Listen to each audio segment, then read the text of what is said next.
Hi everybody, welcome back. Have you ever had students in your classroom that are really struggling? I'm not just talking with a student perhaps with a learning disability, but I'm talking about a student who doesn't conceptually get what it is you're teaching. I'm Kathy Tooley, CEO of Tools for Success, and I want to talk to you about those students, the ones that are falling in the cracks. They're absolutely falling in the cracks. The unfortunate thing and the truth about our education system is far too often we just move them on. And what happens is those cracks become larger and larger and larger. Those cracks often have been identified by the time that they were in kindergarten, first, second grade. And so by the time I'm looking at them as a sophomore, junior in high school with a deficit in reading of at least 6 years, it's almost impossible that I'm going to get them to pass a state assessment. So what do we do for those students that are coming to us so far behind?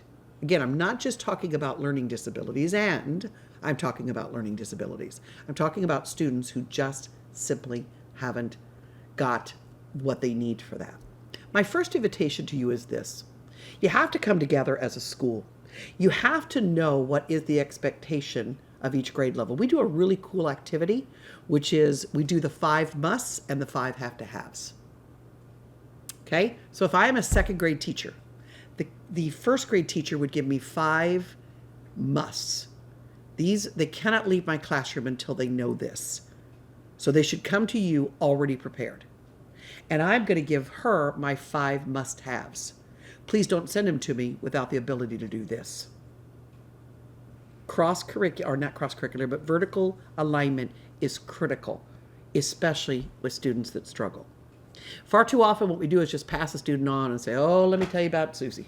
Susie's a pain. She doesn't read. She's way behind. Good luck. And what we should be passing on is, Susie's a little behind.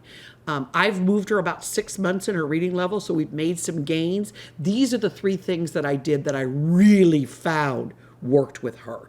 If you do these will shore them in. I'm not asking you to close in a year or 2 years of learning loss in 6 months. I'm asking you to communicate with that teacher so that we can grow together. Especially as a student moves through elementary school and before they leave for middle school and high school, it's critical that all of those gaps are closed in.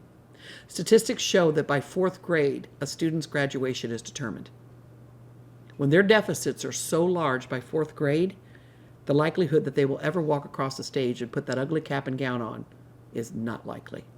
So my question to you is, what are you doing with those that are struggling with learning? How are you differentiating?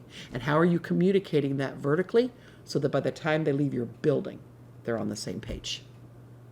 Don't forget to comment. I'd love to hear how your school is doing that. And like, share, and follow, and join us in future videos. Have a great day.